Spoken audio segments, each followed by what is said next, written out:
After 17 years perfecting its formula, developer Traveller's Tales has returned to the game that started it all and decided to redo LEGO Star Wars. But redo doesn't do justice to the ambition here. This is a completely new game recreating not only the original trilogy of films in LEGO form, but all 9 films from the yellow text of A New Hope, through the I am the Senate posturing of the prequel trilogy, to the final shot from The Rise of Skywalker. It's all here, not just the action sequences you know and love, but the towns, forests and swamps around them, all bustling with Legoized life and absolutely packed with Star Wars lore, puzzles and challenges. When a game goes all in like this, Yoda was right. It's do or do not, there is no try. And Traveller's Tales really did it. The result is frequently amazing, but varies considerably in its feel and challenge, so let's start with the film recreations, as that's what you'll be enjoying from the off. Where you begin with 1977's Episode 4 A New Hope, the film scenes you play are extremely authentic, fleshing out fleeting moments with sympathetic gamified sections as you copy the famous moves of Luke, Obi-Wan and Rey, and the other 377 unlockable characters for that matter. Even with this authenticity, it's sprinkled with extremely silly humour that draws frequent, genuine belly laughs. Execute Order 67. Yes, my lord. No. The game recreates the dogfights and shootouts with fluidity, precision and detail as you shoot off stormtroopers' hats, scattering bricks and Lego studs with immaculate physics, and marvelling at the ray-traced reflections which are the best I've seen on console.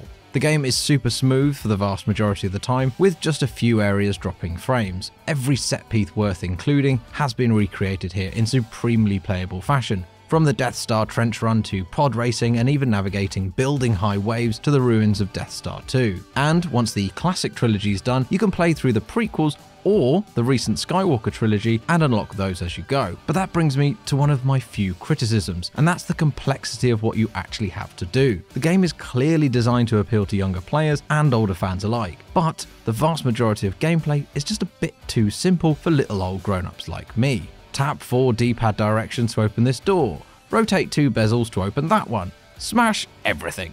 While the endgame content, which I'll come to shortly, does require significantly more thinking for the most part, the film levels themselves are pretty shallow. That said, for it to be simple to play and understand given the complexity of what's actually being processed here is remarkable. Wayfinding is flawlessly implemented with glowing trails, gold for objective, blue for side mission, switching between characters is quick and easy, and even moving between worlds is simple thanks to the game giving you complete freedom. It's a masterclass in game design. Granted, it takes a while to work out how to buy new characters and their various costumes, and indeed realizing it's better to replay everything later when you're better equipped rather than struggle around smashing everything in an early level when you can do that in literally 5 seconds when you've got all the multipliers activated. Approach the first playthrough as pure fun before the collecting work begins, and you'll have an absolute blast playing through the films. Thanks to the sky-high production values and superb original scripting, they're brilliantly entertaining and worth the entrance fee alone. So what happens when they're done? Well, playing through each film takes 2 to 3 hours, but then the game then encourages you to play the levels again in free play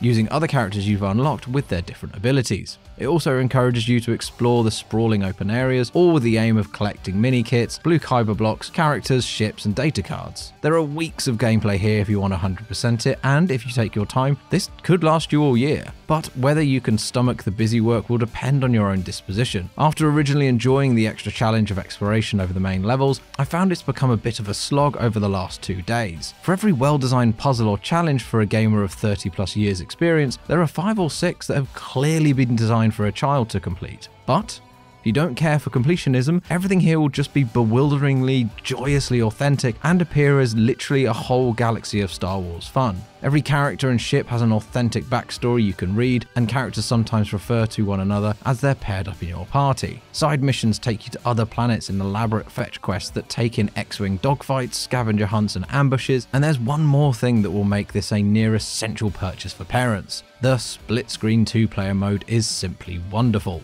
Appearing impressively close to the single-player visuals, you can either stay close or work as a team or go off and do your own thing in any hub area. So one player might be rearranging a confectioner's shelving layout while another is breaking into the bank vault through an open window, or riding through the streets in a checkpoint race. Parents and children can enjoy the entire game together, or bickering siblings can play a part, exploring the hub areas separately. Barring the occasional bug or crash, and I've experienced a few, it works beautifully and is a massive reason to buy the game if you have someone else to play it with too. Creating LEGO Star Wars The Skywalker Saga has clearly been a labour of love. You might clench your teeth at the thought of all this effort and authenticity went into a LEGO game and not a serious game of the film offering, but the sheer ambition of the project and how that potential has been realised so convincingly is a beautiful thing.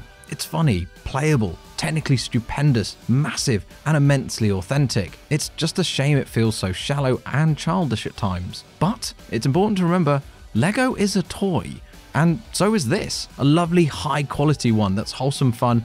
Its gameplay is predictably simplistic at times, but literally everything else is stellar. We give LEGO Star Wars The Skywalker Saga 4.5 out of 5. So be it, Jedi.